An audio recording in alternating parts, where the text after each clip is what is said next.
Chapter 13. The Stealing of the Boys and Calves by Brahma.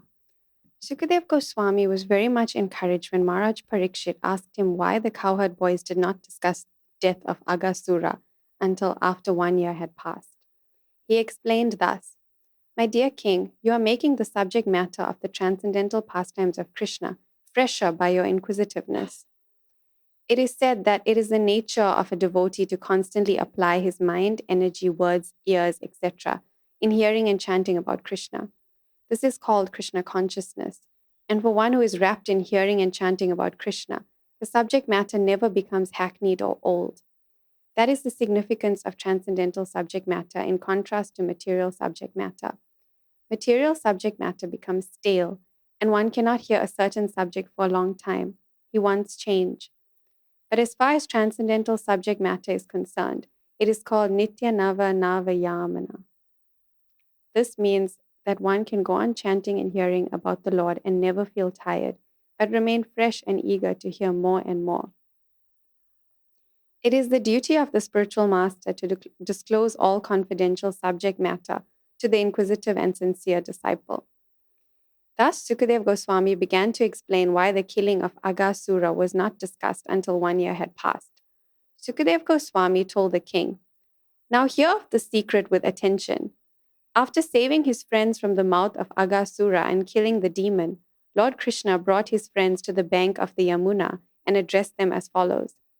My dear friends, just see how the spot is very nice for taking lunch and playing on the soft, sandy Yamuna bank. You can see how the lotus flowers in the water are beautifully blown and how they distribute their fragrance all around. The chirping of the birds, along with the cooing of the peacocks, surrounded by the whispering of the leaves in the trees, combine and present sound vibrations that echo one another. And this just enriches the beautiful scenery created by the trees here.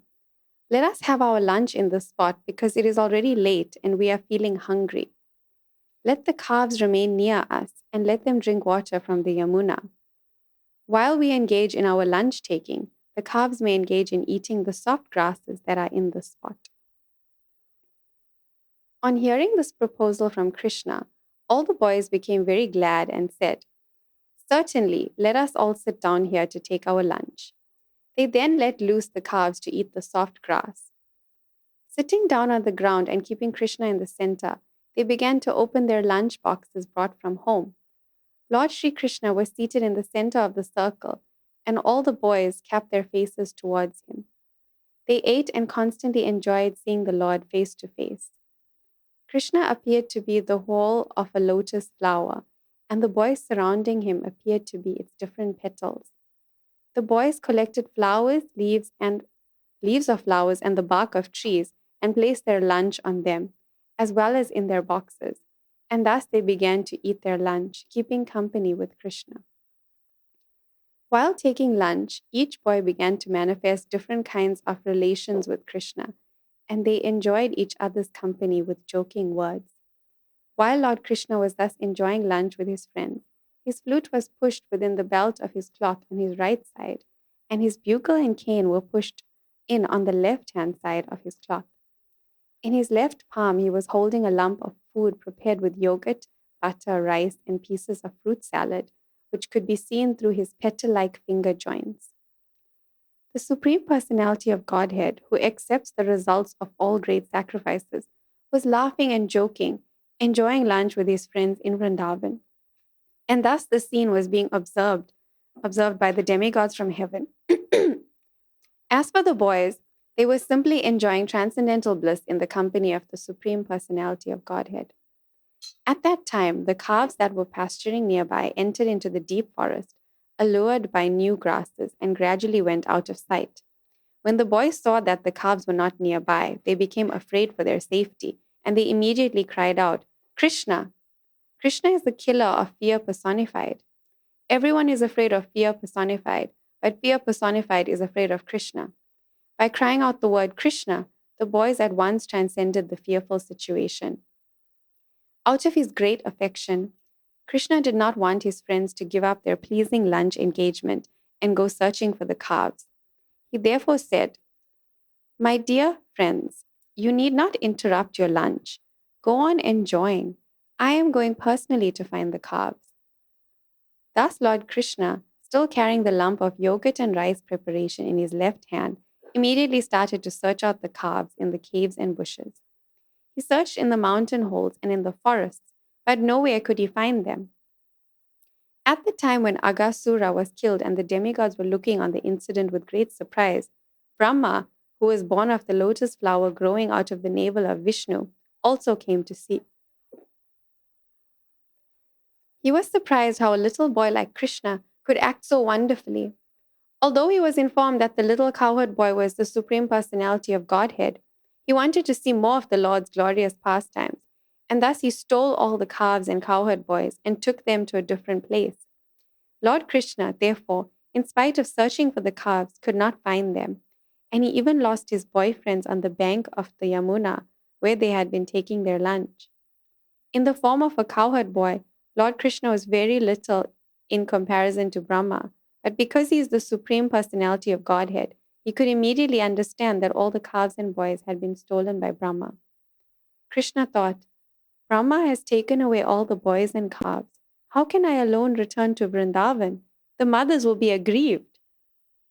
Therefore, in order to satisfy the mothers of his friends, as well as to convince Brahma of the supremacy of the personality of Godhead, he immediately expanded himself as the cowherd boys and calves. In the Vedas, it is said that the supreme personality of Godhead has already expanded himself into so many living entities by his energy. Therefore, it was not very difficult for him to expand himself again into so many boys and calves. He expanded himself to become exactly like the boys, who were of all different features in facial and bodily construction, and who were different in their clothing and ornaments and in their behavior and personal activities. In other words, although each boy, being an individual soul, had entirely different tastes, activities, and behavior, Krishna exactly expanded himself into all the different positions of the individual boys. He also became the calves, who were also of different sizes, colors, activities, etc. This was possible because everything is an expansion of Krishna's energy. In the Vishnu Purana, it is said, Parasya Brahmana Shakti. Whatever we actually see in the cosmic manifestation, be it matter or the activities of the living entities, is simply an expansion of the energies of the Lord, as heat and light are the different expansions of fire. Thus, expanding himself as the boys and calves in their individual capacities, and surrounded by such expansions of himself, Krishna entered the village of Vrindavan. The residents had no knowledge of what had happened. After entering the village of Vrindavan, all the calves entered their respective cowsheds, and the boys went to their respective mothers and homes. The mothers of the boys heard the vibration of their flutes before their entrance, and to receive them, they came out of their homes and embraced them. And out of maternal affection, milk was flowing from their breasts, and they allowed the boys to drink it. However, their offering was not exactly to their boys, but to the Supreme Personality of Godhead, who had expanded himself into such boys. This was a chance for all the mothers of Vrindavan to feed the Supreme Personality of Godhead with their own milk. Therefore, not only did Lord Krishna give Yashoda the chance to feed him, but this time he gave the chance to all the other elder gopis. All the boys dealt with their mothers as usual, and the mothers also, on the approach of evening, bathed their respective children, decorated them with tilak and ornaments, and gave them necessary food after the day's labor. The cows also, who had been away in the pasturing ground, returned in the evening and called their respective calves. The calves immediately came to their mothers, and the mothers began to lick the bodies of the calves. These relations of the cows and the gopis with their calves and boys remained unchanged, although actually the original calves and boys were not there. Actually, the cows' affection for their calves and the elder gopis' affection for their boys causelessly increased. Their affection increased naturally, even though the calves and boys were not their offspring. Although the cows and elder gopis of Vrindavan had greater affection for Krishna than for their own offspring, after this incident, their affection for their offspring increased unlimitedly, exactly as it did for Krishna. For 1 year continuously, Krishna himself expanded as the calves and cowherd boys and was present in the pasturing ground. As it is stated in the Bhagavad Gita, Krishna's expansion is situated in everyone's heart as the Supersoul. But in this case, instead of expanding himself as the Supersoul, he expanded himself as a portion of calves and cowherd boys for 1 continuous year. One day, a few days before a year had passed, Krishna and Balaram were maintaining the calves in the forest when they saw some cows grazing on the top of Govardhan Hill. The cows could see down into the valley where the calves were being taken care of by the boys. Suddenly, on sighting the calves, the cows began to run toward them. They leaped downhill with joined front and rear legs. The cows were so melted with affection for the calves that they did not care about the rough path from the top of Govardhan Hill down to the pasturing ground. They approached the calves with their milk bags full of milk, and they raised their tails upwards. When they were coming down the hill, their milk bags were pouring milk on the ground out of intense maternal affection for the calves, although they were not their own calves. These cows had their own calves, and the calves that were grazing beneath Govardhan Hill were larger. They were not expected to drink milk directly from the milk bag, but were satisfied with the grass. Yet all the cows came immediately and began to lick their bodies, and the calves also began to suck milk from the milk bags. There appeared to be a great bond of affection between the cows and calves. When the cows were running down from the top of Govardhan Hill, the men who were taking care of them tried to stop them. Older cows are taken care of by the men, and the calves are taken care of by the boys. And as far as possible, the calves are kept separate from the cows so that the calves do not drink all the available milk. Therefore, the men who were taking care of the cows on the top of Govardhan Hill tried to stop them, but they failed. Baffled by their failure, they were feeling ashamed and angry. They were very unhappy, but when they came down and saw their children taking care of the calves, they all of a sudden became affectionate toward the children. It was very astonishing. Although the men came down disappointed, baffled, and angry, as soon as they saw their own children, their hearts melted with great affection. At once, their anger, dissatisfaction, and unhappiness disappeared. They began to show paternal love for the children, and with great affection, they lifted them in their arms and embraced them. They began to smell their children's heads and enjoy their company with great happiness. After embracing their children, the men took the cows back to the top of Govardhan Hill. Along the way, they began to think of their children, and affectionate tears fell from their eyes.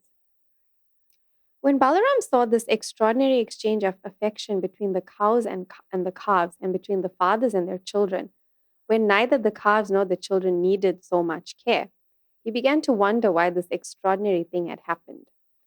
He was astonished to see all the residents of Vrindavan so affectionate to their own children, exactly as they had been to Krishna.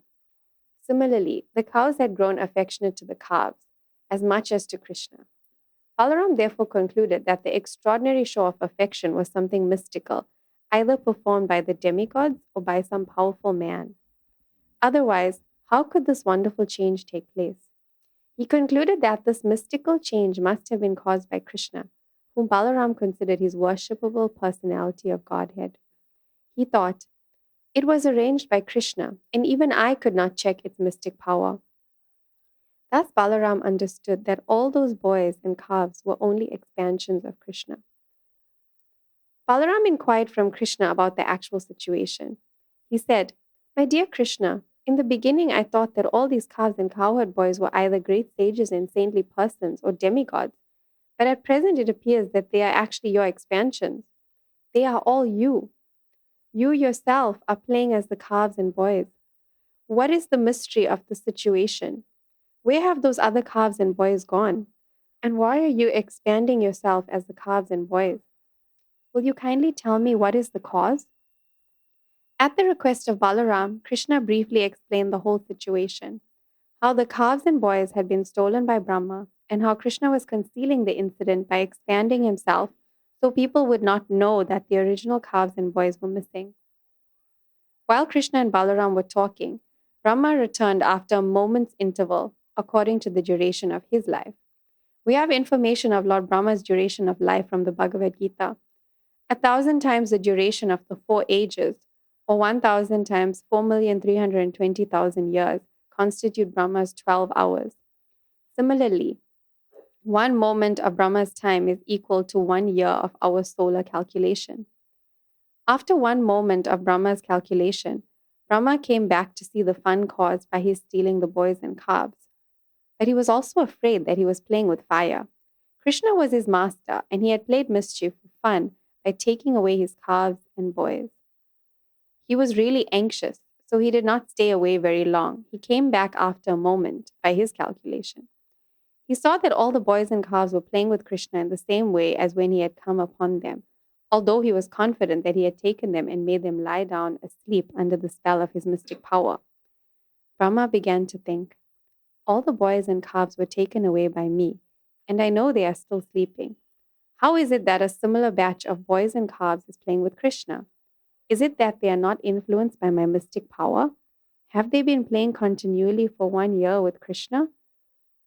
Brahma tried to understand who they were and how they were uninfluenced by his mystic power, but he could not ascertain it. In other words, he himself came under the spell of his own mystic power. The influence of his mystic power appeared like snow in darkness or a glowworm in the daytime. During the night's darkness, the glowworm can show some glittering power, and the snow piled up on the top of a hill or on the ground can shine during the daytime. But at night, the snow has no silver glitter, nor does the glowworm have any illuminating power during the daytime. Similarly, when the small mystic power exhibited by Brahma was before the mystic power of Krishna, it was just like snow at night or a glowworm during the day. When a man of small mystic power wants to show potency in the presence of greater mystic power, he diminishes his own influence. He does not increase it. Even such a great personality as Brahma, when he wanted to show his mystic power before Krishna, became ludicrous. Brahma was thus confused about his own mystic power. In order to convince Brahma that all those calves and boys were not the original ones, the calves and boys who were playing with Krishna transformed into Vishnu forms. Actually, the original ones were sleeping under the spell of Brahma's mystic power, but the present ones, seen by Brahma, were all immediate expansions of Krishna, or Vishnu. Vishnu is the expansion of Krishna, so the Vishnu forms appeared before Brahma. All the Vishnu forms were of bluish color and dressed in yellow garments. All of them had 4 hands decorated with club, disc, lotus flower, and conch shell.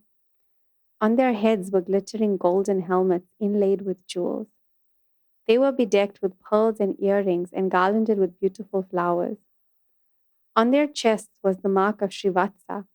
Their arms were decorated with armlets and other jewelry, and their necks were just like conch shells. Their legs were decorated with bells, their waists with golden belts, and their fingers with jewel rings. Brahma also saw that upon the whole body of each Lord Vishnu, from the lotus feet up to the top of the head, fresh tulsi leaves and buds had been thrown. Another significant feature of the Vishnu forms was that all of them were looking transcendently beautiful. Their smiling resembled the moonshine, and their glancing resembled the early rising of the sun. Just by their glancing, they showed themselves to be the creators and maintainers of the modes of ignorance and passion. Vishnu represents the mode of goodness, Brahma represents the mode of passion, and Lord Shiva represents the mode of ignorance. Therefore, as the maintainer of everything in the cosmic manifestation, Vishnu is also the creator and maintainer of Brahma and Lord Shiva. After this manifestation of Lord Vishnu, Brahma saw that many other Brahmas and Shivas and demigods and even insignificant living entities, down to the ants and very small straws, all moving and non-moving living entities, were dancing surrounding Lord Vishnu. Their dancing was accompanied by various kinds of music, and all of them were worshipping Lord Vishnu. Brahma realized that all those Vishnu forms were complete in mystic power, from the anima perfection of becoming small like an atom up to becoming infinite like the cosmic manifestation. All the mystic powers of Brahma, Shiva, all the demigods, and the 24 elements of cosmic manifestation were fully represented in the person of Vishnu. By the influence of Lord Vishnu, all subordinate mystic powers were engaged in his worship. He was being worshipped by time, space, the cosmic manifestation, reformation, desire, activity, and the 3 qualities of material nature. Lord Vishnu, Brahma also realized, is the reservoir of all truth, knowledge, and bliss. He is the combination of 3 transcendental features, namely eternity, knowledge, and bliss, and he is the object of worship by the followers of the Upanishads. Brahma realized that all the different forms of boys and calves transformed into Vishnu forms were not transformed by a mysticism of the type that a yogi or a demigod can display by specific powers invested in him. The calves and boys transformed into Vishnu murtis or Vishnu forms were not displays of Vishnu Maya or Vishnu's energy, but were Vishnu himself. The respective qualifications of Vishnu and Vishnu Maya are just like fire and heat. In the heat, there is the qualification of fire, namely warmth, and yet heat is not fire. The manifestation of the Vishnu forms of the boys and calves was not like the heat, but was rather the fire. They were all actually Vishnu. Factually, the qualification of Vishnu is full truth, full knowledge, and full bliss. Another example can be given with material objects, which are reflected in many, many forms. For example, the sun is reflected in many water pots, but the reflections of the sun in the many water pots are not actually the sun. There is no actual heat or light from the suns in the pots, although they appear like the sun. But the forms which Krishna assumed were each and every one full Vishnu. The specific word used in this connection is Satya Gyananantananda. Satya means truth, Jnana full knowledge, Ananta unlimited, and Ananda full bliss. The glories of the Supreme Personality of Godhead are so great that the impersonalistic followers of the Upanishads cannot reach the platform of knowledge to understand them. Especially the transcendental forms of the Lord are beyond the reach of the impersonalists, who can only understand through studying the Upanishads that the absolute truth is not matter or is not materially restricted. From Krishna's expansion into Vishnu forms, Lord Brahma could understand by his limited potency that everything movable and immovable within the cosmic manifestation is existing due to the expansion of the energy of the Supreme Lord. When Brahma was thus standing baffled in his limited power and conscious of his limited activities within the 11 senses, he could realize that he was also a creation of the material energy, just like a puppet.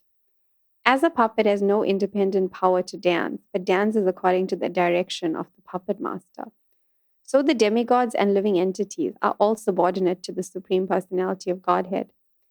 As it is stated in the Chaitanya Charitamrita, the only master is Krishna, and all others are his servants. The whole world is under the waves of the material spell, and beings are floating like straws in water. So their struggle for existence is continuing. But as soon as one becomes conscious that he is the eternal servant of the Supreme Personality of Godhead, this Maya, or illusory struggle for existence, is immediately stopped. Lord Brahma, who has full control over the goddess of learning and who is considered to be the best authority in Vedic knowledge, was thus perplexed, being unable to understand the extraordinary power manifested by the Supreme Personality of Godhead. In the mundane world, even a personality like Brahma is unable to understand the mystic power of the Supreme Lord. Not only did Brahma fail to understand, but he was perplexed even to see the display which was being manifested by Krishna before him. Krishna took compassion upon Brahma because of his inability to see how Krishna was displaying the forms of Vishnu and transforming himself into calves and cowherd boys, and thus, while fully manifesting the Vishnu expansions, he suddenly pulled his curtain of Yoga Maya over the scene. In the Bhagavad Gita, it is said that the Supreme Personality of Godhead is not visible due to the curtain spread by Yoga Maya. That which covers the reality is Maha Maya, or the external energy, which does not allow a conditioned soul to understand the Supreme Personality of Godhead beyond the cosmic manifestation.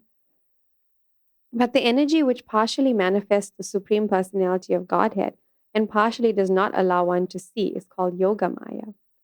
Brahma is not an ordinary conditioned soul. He is far, far superior to all the other demigods, and yet he could not comprehend the display of the Supreme Personality of Godhead. Therefore, Krishna willingly stopped manifesting any further potency. The conditioned soul not only becomes bewildered, but is completely unable to understand. The curtain of Yoga Maya was drawn so that Brahma would not become more and more perplexed. When Brahma was relieved from his perplexity, he appeared to awaken from an almost dead state, and he began to open his eyes with great difficulty. Thus he could see the external cosmic manifestation with common eyes. He saw all around him the super excellent view of Vrindavan, full with trees, which is the source of life for all living entities. He could appreciate the transcendental land of Vrindavan, where all the living entities are transcendental to ordinary nature. In the forest of Vrindavan, even ferocious animals like tigers live peacefully along with the deer and human beings. He could understand that because of the presence of the Supreme Personality of Godhead, Vrindavan is transcendental to all other places and is free of lust and greed. Brahma thus found Sri Krishna, the Supreme Personality of Godhead, playing the part of a small cowherd boy.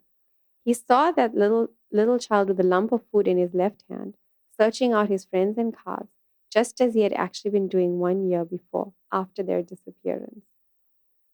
Immediately, Brahma descended from his great swan carrier and fell down before the Lord, just like a golden stick. The word used among the Vaishnavas for offering respect is dandavat. This word means falling down like a stick. One should offer respect to the superior Vaishnava by falling down straight with his body just like a stick. So Brahma fell down before the Lord just like a stick to offer respect. And because the complexion of Brahma is golden, he appeared to be like a golden stick lying down before Lord Krishna. All the four helmets on the heads of Brahma touched the lotus feet of Krishna. Brahma, being very joyful, began to shed tears, and he washed the lotus feet of Krishna with his tears. Repeatedly, he fell and rose as he recalled the wonderful activities of the Lord. After repeating obeisances for a long time, Brahma stood up and smeared his hands over his eyes.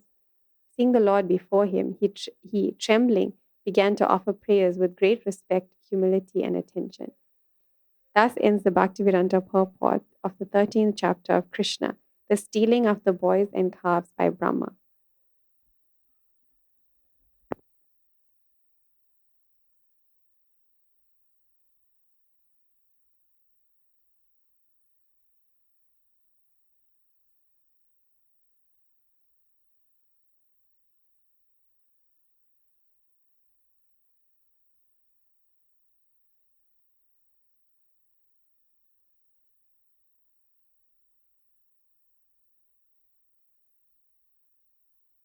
Vandehang Shri Guru Shri Tatapada Kamalang Shri Gurun Vaishnavamscha Shri Rupam Sagrashatam Shagana Raganatan Vitam Stam Sajivam Sadvaitam Savatutam Parijana Sahitam Krishna Chaitanya Devam Shri Radha Krishna Padan Sahagana Lalita Shri Vishakan Vitamscha Hey Krishna Karuna Sindho Deenabandho Jagatpate Gopesha Gopika Kanta Radha Kanta Namostate Tapta Kamshana Gaurangi Radhe Brindavaneshwari Prishabhanu Sute Devi Pranamami Hori Priye Vancha Kolpatarubhyascha Kripa Sindho Bhyevacha Patitanam Pavanebhyo Vaishnavebhyo Namo Namo Shri Krishna Chaitanya Prabhu Nityananda Shri Advaita Gadadhar Shiva Shri Gaur Bhaktavinda Hare Krishna Krishna Krishna Hare Hare Hare Rama Rama Rama Hare. So the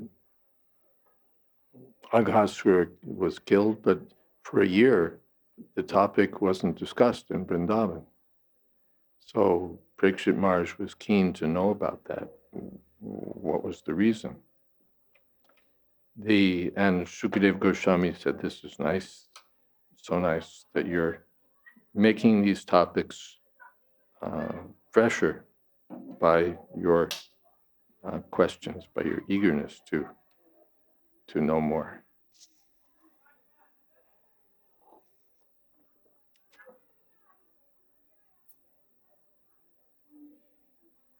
And Prabhupada talks about the freshness of Krishna consciousness. So Sukadev Goswami begins to explain the reason. And he says that after Aghasura was killed,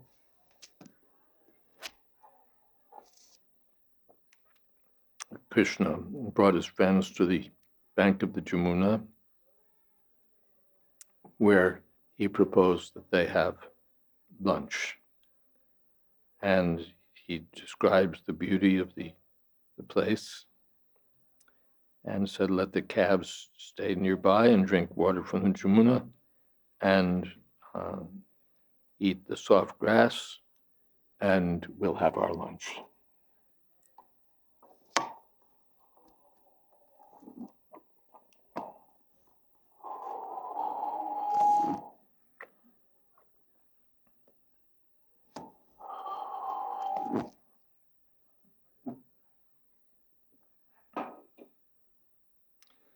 So everyone agreed. And then there's a very nice description of how Krishna is sitting with all the cowherd boys. And they're sitting, in a circle facing Krishna. And it looks like Krishna is the whorl of a lotus, and the boys are the petals. So they all collected flowers and leaves and put their lunch on that or in their boxes and began having lunch. And they all enjoyed one another's company and their individual relationships with Krishna. And there's a beautiful description, as there was a description of Yashoda Mai, now there's a description of Krishna sitting with the cowherd boys with his flute pushed within the belt of his cloth on his right side, his bugle and cane on the left, and holding a lump of food, yogurt, butter, rice, pieces of fruit salad, which could be seen through the petal-like finger joints of Krishna's hands. So he's all the Vedic sacrifices are being performed with great mantras and so on and so on. And the enjoyer of those sacrifices is Krishna, who's now sitting, enjoying lunch with his friends, the cowherd boys. So while this was going on, the calves started wandering further into the forest, allured by new grass. And then the boys became alarmed. Krishna, where are the cows? And Krishna is the killer of fear personified. So as soon as they called out Krishna, they were transcended the fearful situation. And Krishna didn't want the boys to interrupt their lunch, so Krishna himself proposed that Hare Krishna, that I'll go look for the calves. You go, carry on, and I'll find them. So he started looking in the caves and the forests, but he couldn't find the calves.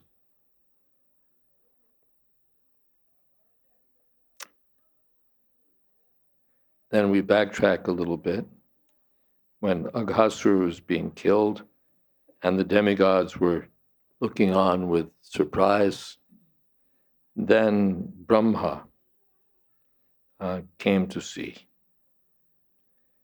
And he was surprised to see how a little boy like Krishna could act so wonderfully.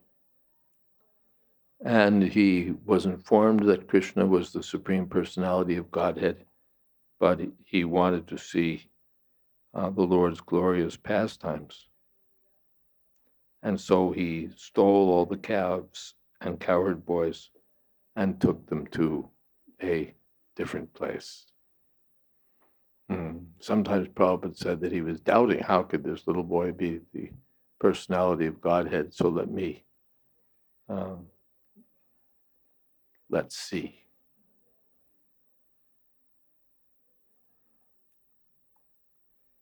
So then, now Krishna's lost the boys, and he's lost the calves.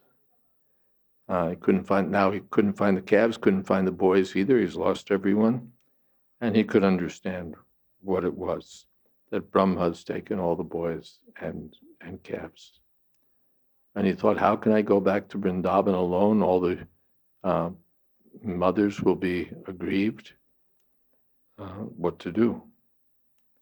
So Krishna expanded himself into all the calves and boys. And each one exactly in all details. It's not that he became, like sort of a template cowherd boy, but each boy was exactly duplicated by Krishna, or Krishna assumed the form of each boy down to the last detail. And he also became the calves down to the last detail. That's Krishna. So Prabhupada said it's not so astonishing because Krishna is expanding himself everywhere. Parsha Brahmana Shakti Tatedam Akilam Jagat.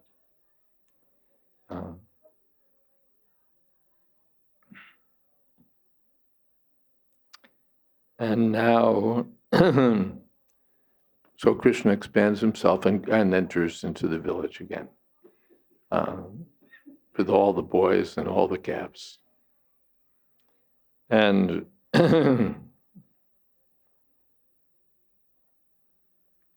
now the mothers received the boys and offered their breast milk. But it was offered not exactly to their sons, but to Krishna, because Krishna had become the boys. So this was an opportunity for them. And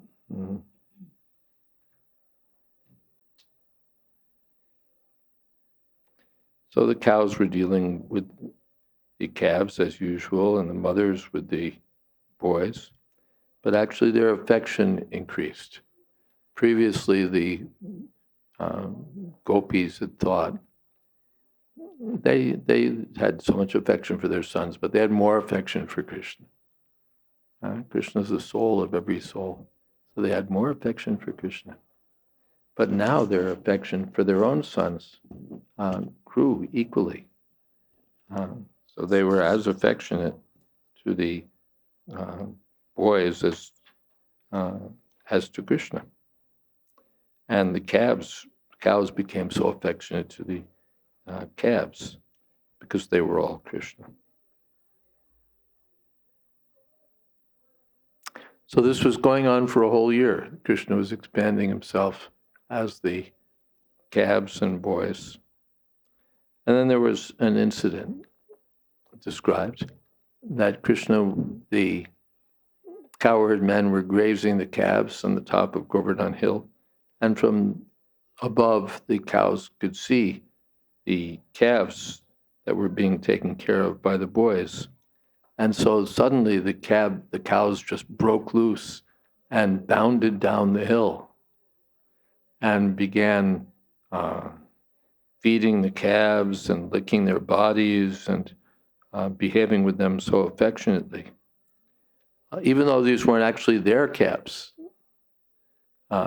these were other calves, a little bigger also, not expected to be drinking from their mothers. They were expected to be eating grass, but now there was this great bond of affection between the cows and these calves.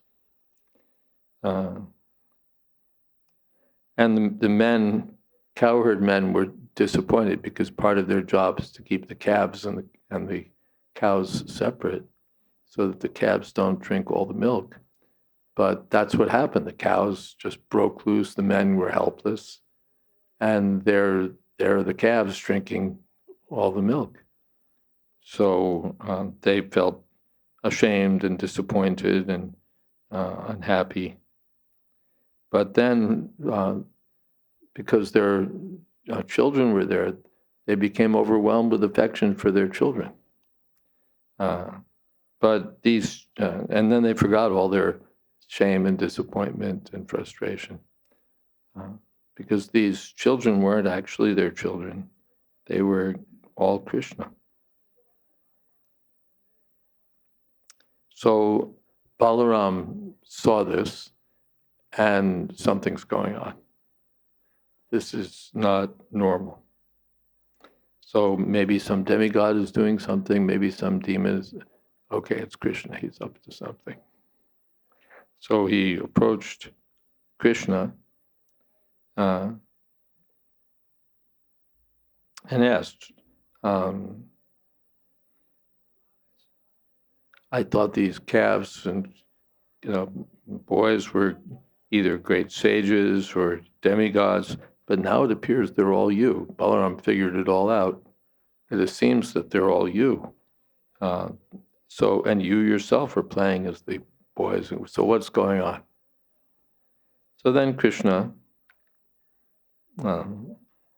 summarized the situation, how Brahma had stolen the calves and boys, and so I'm expanding myself in this way.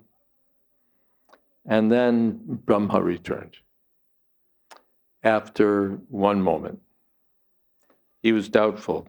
Something, I don't know, but I better get back there. So he came back after a moment.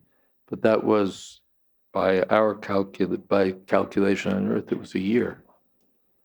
Because, and this is explained in the third canto, there's a chapter, Calculation of Time from the Atom. And it's explained in other places that because the time is relative, what seems like a moment to Brahma was actually a whole year on earth. And then Brahma's lifetime is given the calculations and so on.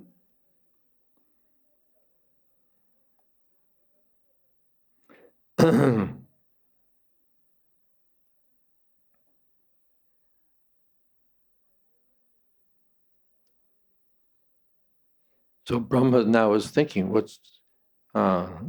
he came back, he saw that I've stolen all the calves and boys, but Krishna's still playing with the calves and boys. So what's going on? How have they been doing this? Is it that my mystic power hasn't affected them? Or is it a similar group of calves and boys that are playing with Krishna? And someplace the acharyas say that, is it that when I go and, because he's going back and forth checking out what's going on, did I keep them in the cave? Yeah, they're still in the cave, but how are they down here?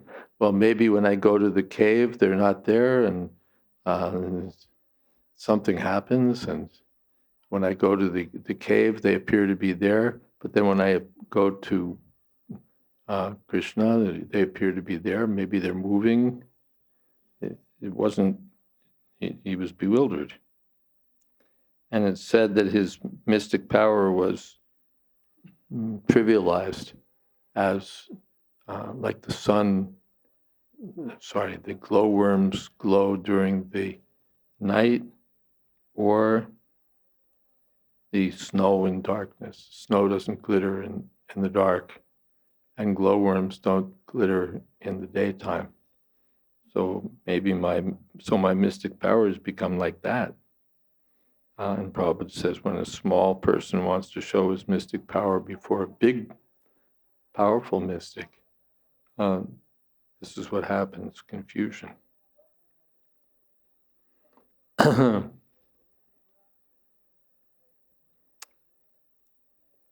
So now Krishna wants to show Brahma what was going on. So now the boys and calves that Brahma was seeing turned into forms of Vishnu. And Brahma's seeing the Vishnu forms. And they're all with full Vaikuntha dress, beautiful, smiling.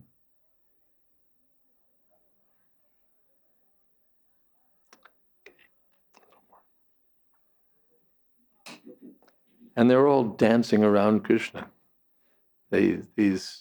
First I'm seeing boys and calves. Now all of a sudden they're Vishnu forms, and they're dancing around Krishna with full Vaikuntha appearance, and there's music playing, and they're all perfect in mystic power, all of those Vishnu forms. And 24 elements of the cosmic manifestation were personally present in Vishnu, and all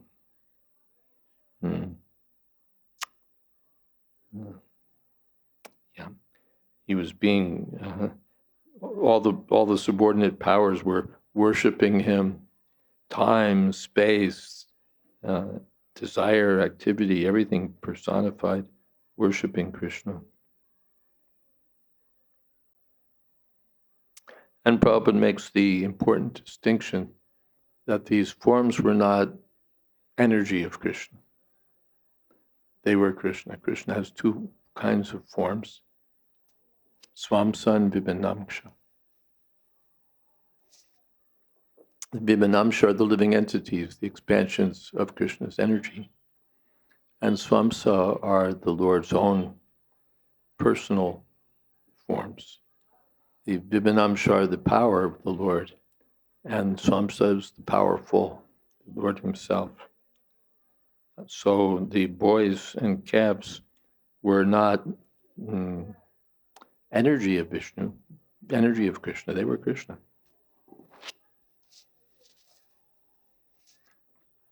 As Krishna expands himself to perform his pastimes, he expands as Balaram, he expands as the Mahavishnu. So he expands as all these cows, calves, and boys.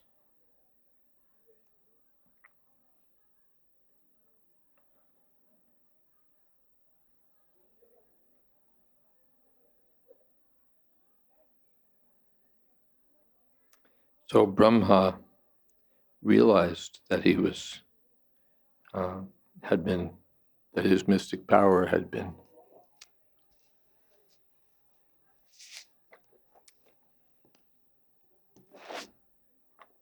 defeated by the superior power of Krishna.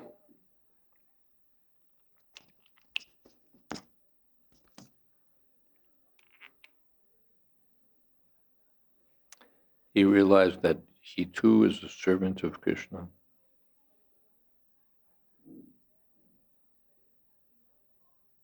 And then Krishna, out of compassion for Brahma, pulled the curtain of Yogamaya over the whole scene. Now again, it's calves and boys, and the Vishnu forms and that whole vision disappear. So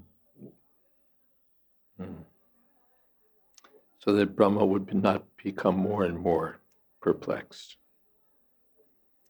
So now Brahma seemed to awaken from an almost dead state. He opened his eyes with difficulty. He saw Vrindavan and appreciated the transcendental land of Vrindavan.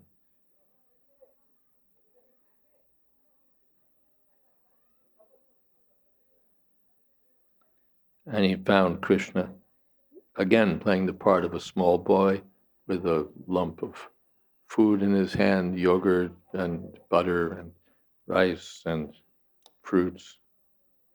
So Brahma falls from his swan carrier, offering dandavats, touches all the four helmets on his heads to the lotus feet of Krishna, and with tears in his eyes, washing the lotus feet of the Lord, he rises and falls again and again, remembering Krishna's wonderful activities. And then he stands up and begins to offer prayers to the Lord. Any questions, comments? Yes.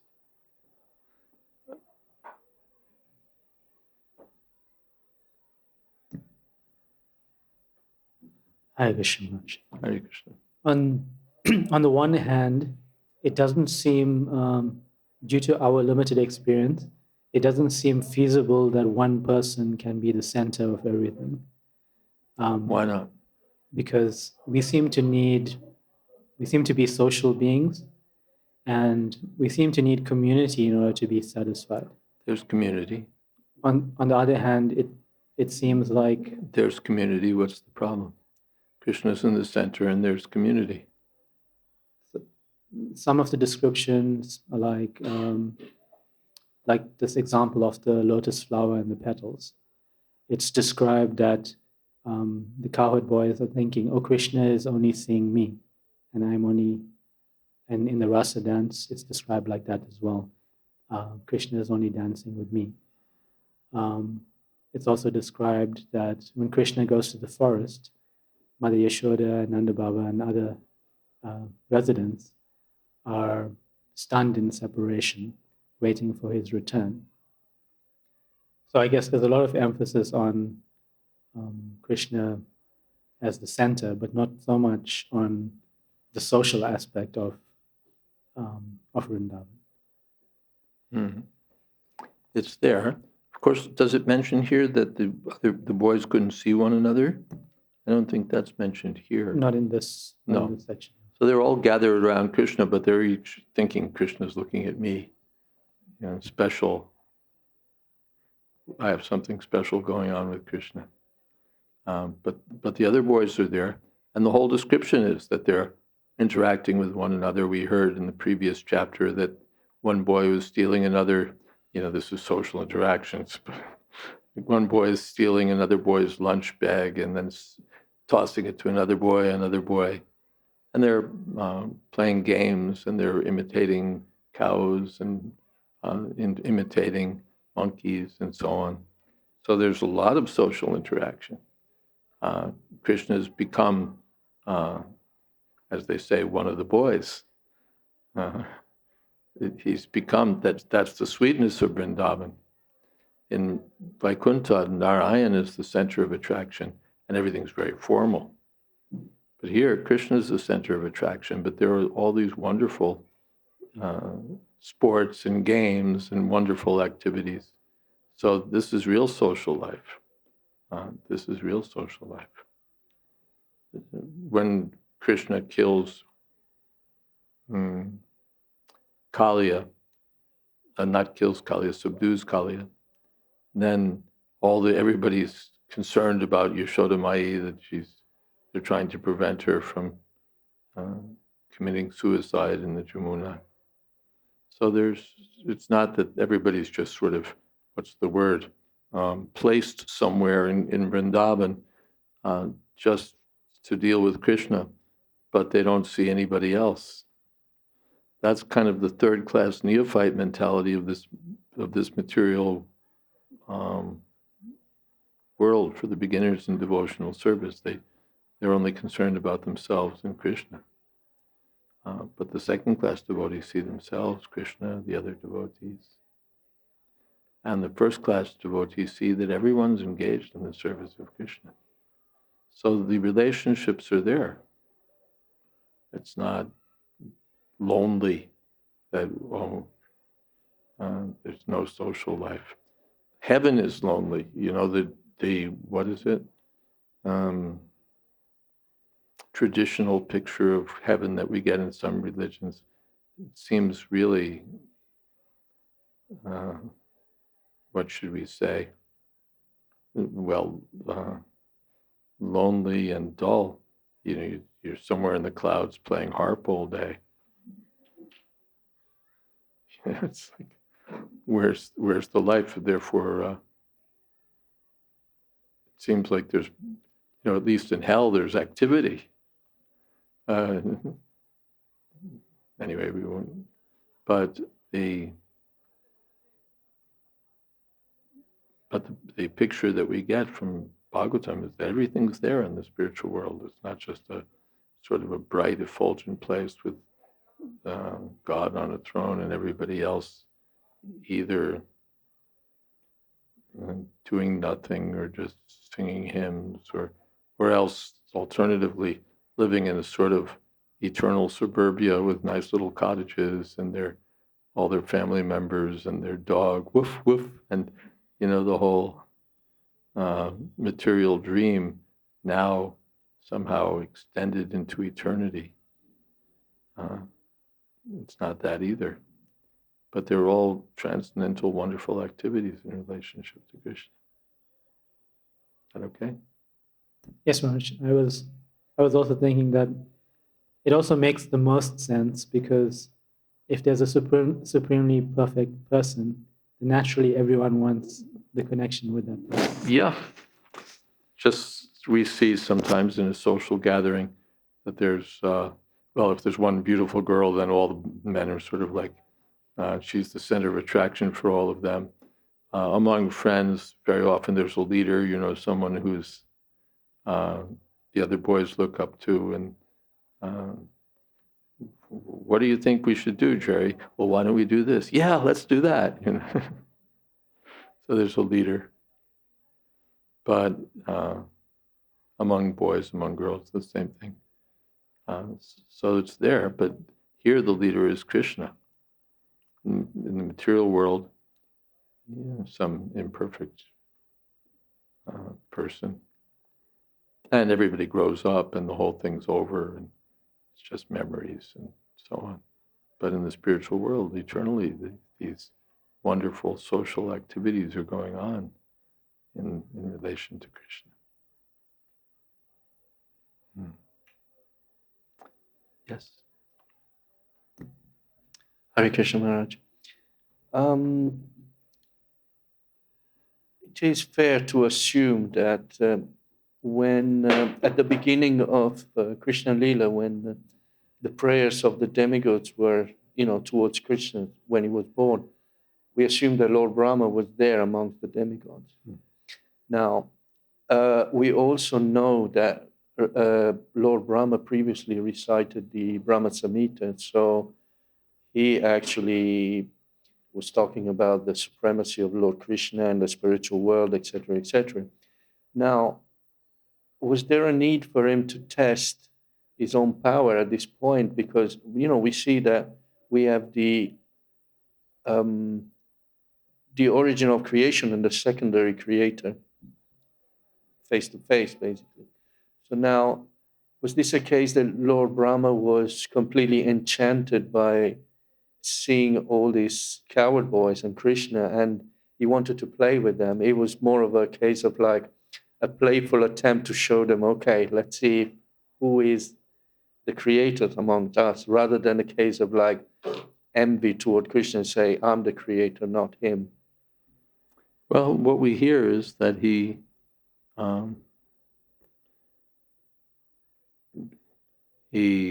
was forgetful, and that he, by Yoga Maya's arrangement, he forgot, and he thought, well, come on, this boy's in my universe, and what's the big thing here? So he thought to test. Let's see. Let's play a trick here. See what he can do. So, but then he was outclassed. He had his mystic power, but Krishna had his mystic power. That's the way it's. And maybe some of the acharyas offer some sort of another point of view, but I'm not familiar with that. Okay. Something else? Yes.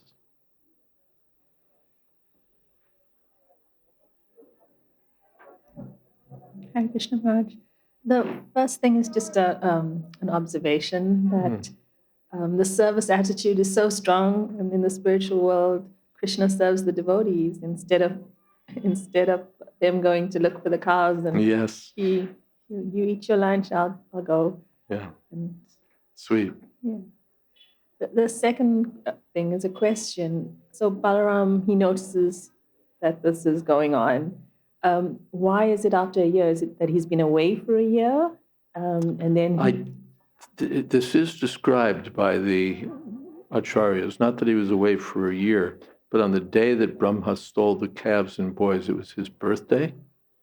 It was his birthday, so he was kept back for, giving cows to the Brahmins and all those sort of things. So when the whole drama got started, Balaram wasn't there. Then he was there every day, as usual. But, then he was there every day, as usual. Is that okay?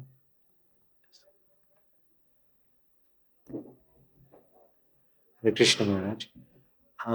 Maharaj, this particular Leela kind of reminds me of also one of the Leelas from Ramayana, where Lord Ram had, destroyed the ego of Parshuram. who came storming in when Sri Ram had broken the bow, and he had pacified him. So from this particular lila, it almost appears as if it's Krishna is teaching Lord Brahma a lesson.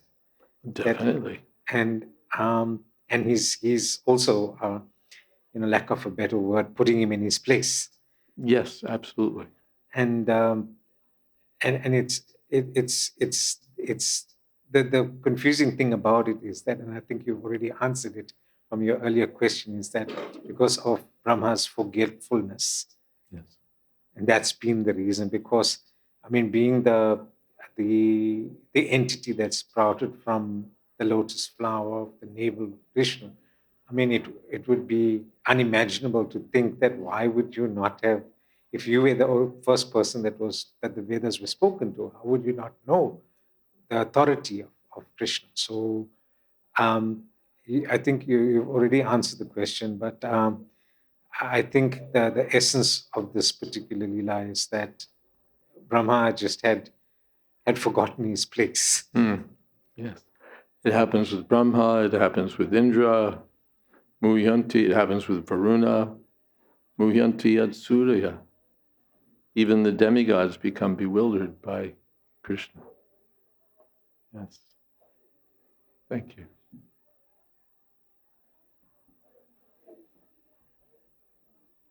Just a small question, but why are there so many demons? Why are there so many demons?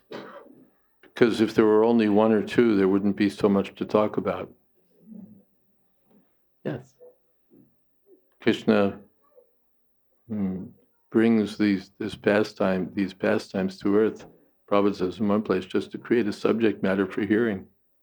So there have to be a sufficient number of demons. It's like in a movie, there have to be, the requisite number of fight scenes, the requisite number of love scenes, otherwise it's like, the reader, the viewer says, where's the action?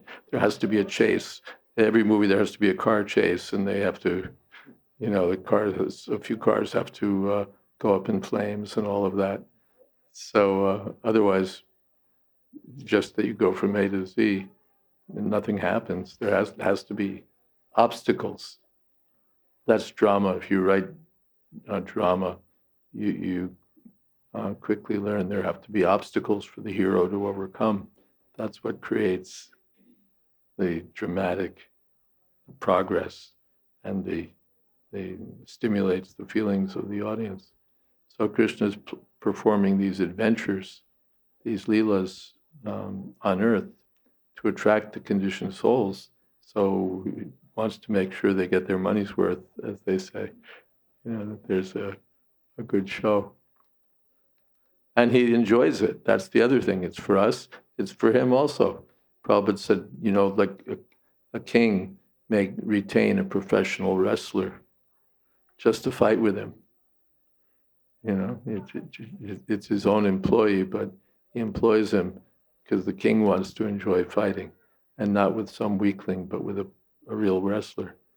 So Krishna engages some of his own devotees in the role of demon, and then he enjoys. Okay, yeah. Something else? Mm-hmm.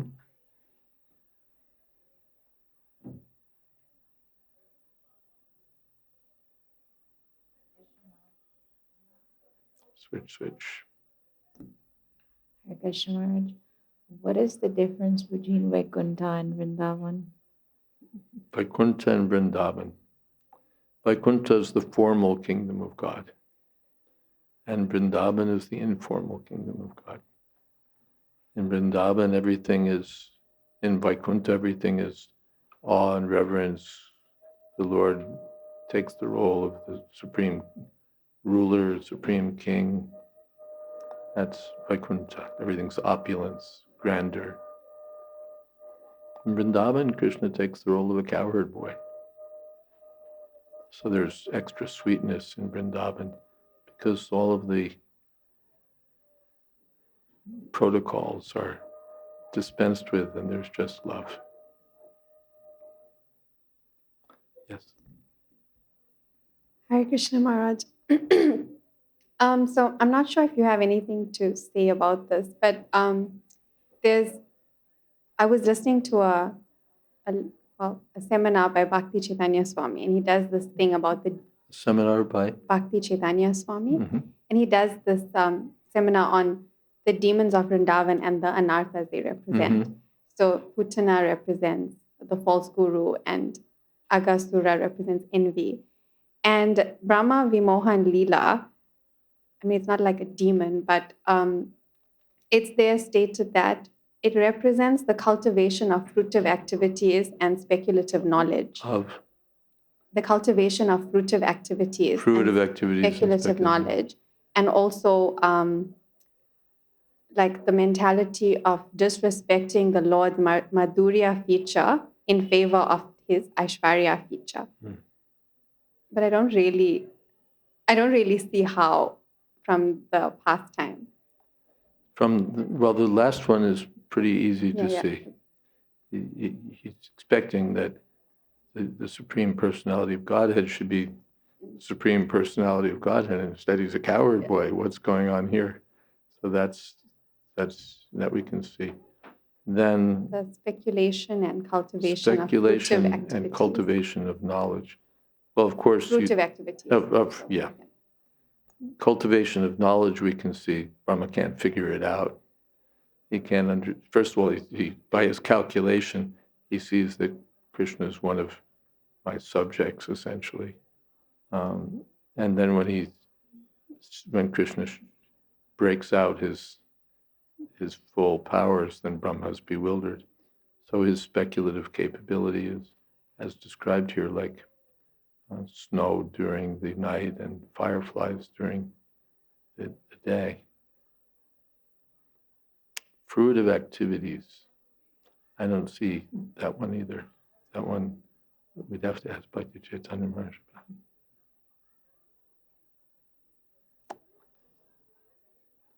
Anything else? Yes.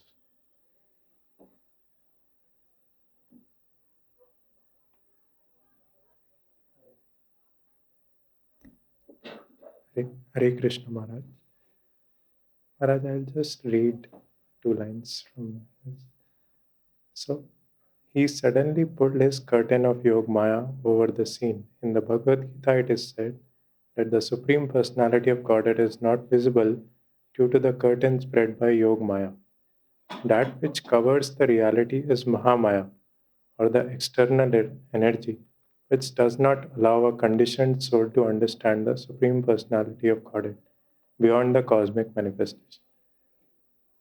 So, Maharaj, what is the difference between Yog Maya and Mahamaya? The Mahamaya is a subdivision. The Mahamaya is a portion of the Yogamaya. You know what Mahamaya is all about. We have lots of experience. The Yogamaya is acting spiritually. Mahamaya is acting materially to bewilder the conditioned souls. Yogamaya, because of our being averse to Krishna. And Yogamaya is acting to bewilder the liberated souls or the perfect devotees to enhance their love for Krishna. Mm-hmm. Yes. Otherwise, it's all Yogamaya, but Yogamaya acts through a portion as Mahamaya. Is that okay? Yes. But Maharaj, in the Bhagavad Gita words, Mudoyam Abhijana, so that Naham Prakash Sarvasya Yogamaya Samavritam. Mudoyam Na Abhijanati. So, Muda word is used. Muda means foolish. Yeah. Is Mudha used in that verse? Yes. Naham Sarvasya Prakash Yogamaya. Mudha Yoga. Yeah. Mudha means fools. Yeah. But just now you mentioned Yog Maya is for. Just now you mentioned that Yog Maya bewilders the on the material platform, through Mahamaya, she bewilders the fools. Yeah.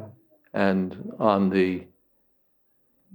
in the spiritual world, she bewilders the perfect devotees. Yes. But in Bhagavad Gita, it looks like Yogamaya is bewildering the fools Through Mahamaya. through Ma. Okay. Thank you. Okay, we'll stop here because we have a strict limit, a 6:30 limit, so we can have some kirtan. Mudhoyam na bijanati mamebhya padamavyayam naham prakash sarvasya.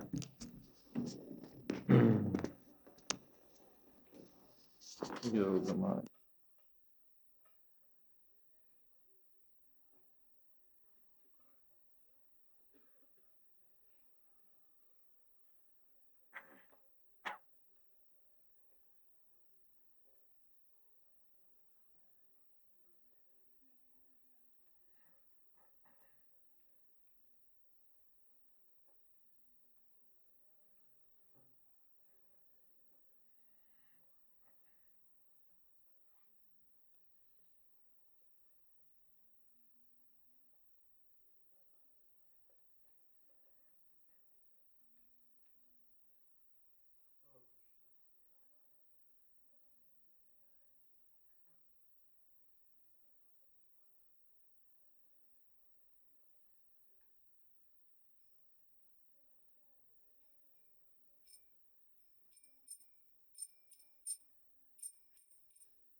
विष्णुपदाय कृष्णप्रस्थाय भूतले श्रीमति भक्ति Vedanta स्वामीति नामिने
Srivasadi Gaura Bhakta Vrinda.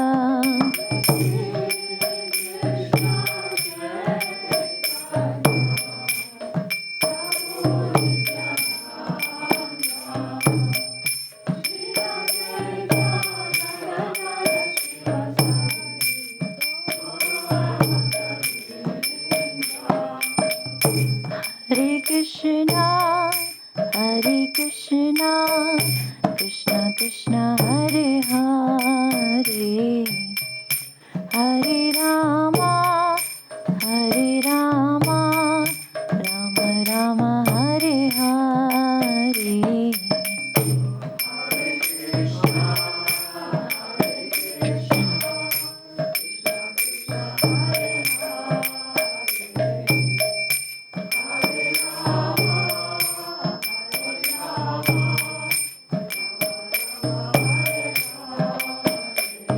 Hare Krishna, Hare Krishna, Krishna Krishna, Hare Hare, Hare Rama, Hare Rama, Rama Rama, Hare Hare.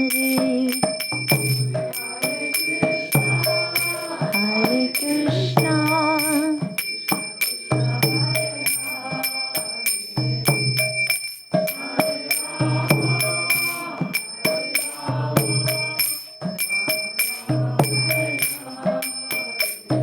Hare Krishna, Hare Krishna, Krishna Krishna, Hare Hare, Hare Rama, Hare Rama, Rama Rama, Hare Hare.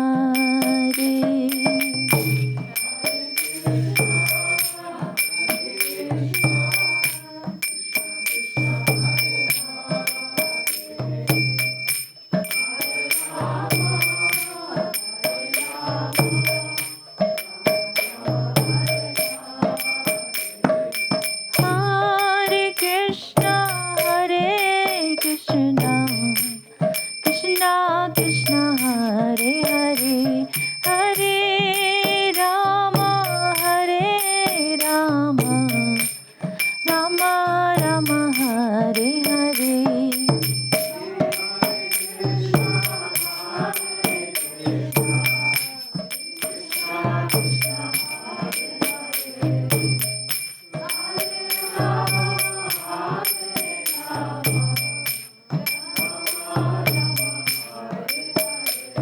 Hare Krishna, Hare Krishna, Krishna Krishna, Hare Hare, Hare Rama, Hare Rama, Rama Rama, Hare Hare.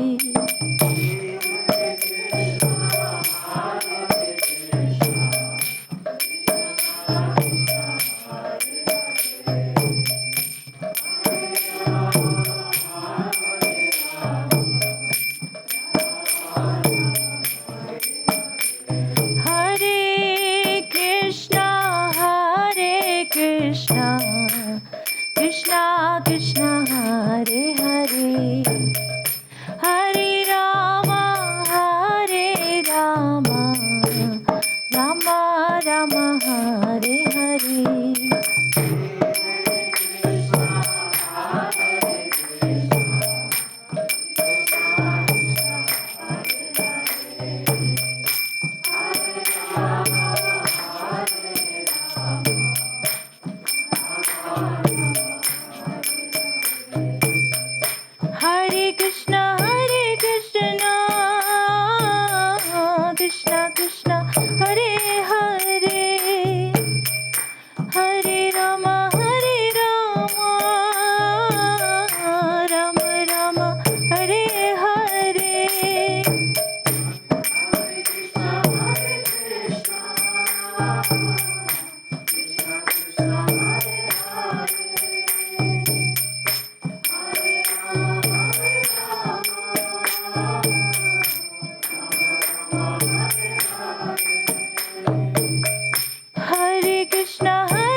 Krishna,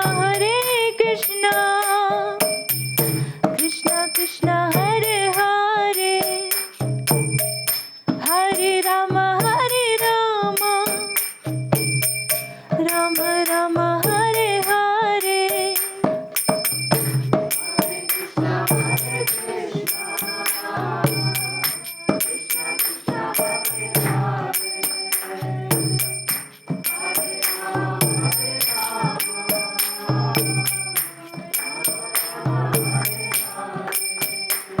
Hare Krishna,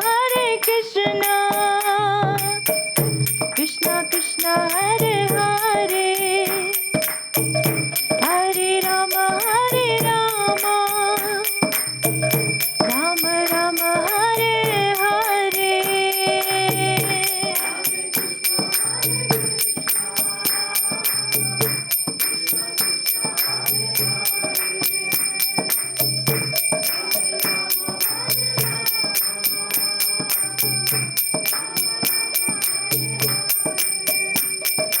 Hare Krishna, Krishna Krishna, Hare Hare, Hare Rama, Rama Rama, Hare Hare.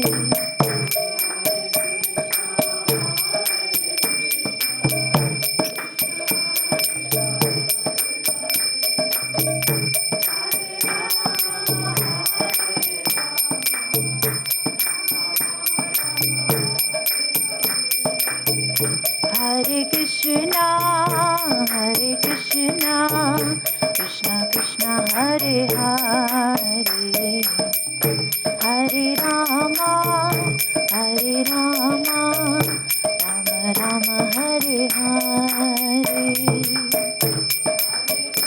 Hare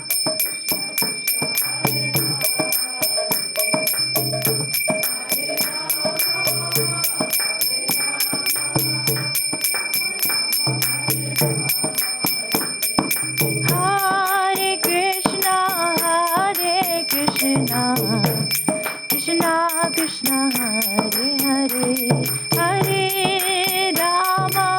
Hare Rama, Rama Rama, Hare Hare.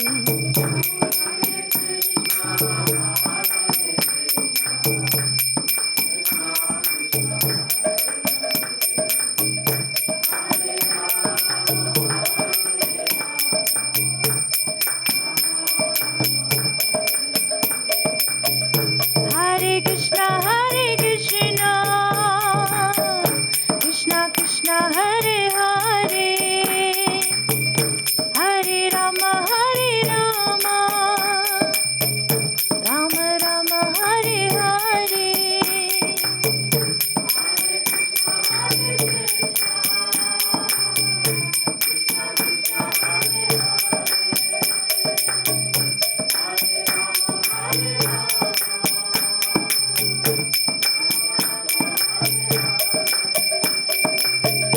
Hare Krishna, Krishna Krishna, Hare Hare, Hare Rama, Rama Rama, Hare Hare.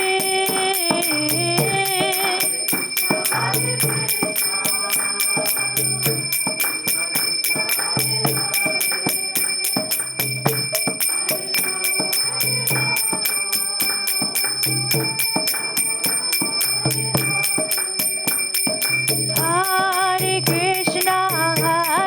Krishna, Krishna Krishna, Hare Hare, Hare Rama, Rama Rama, Hare Hare.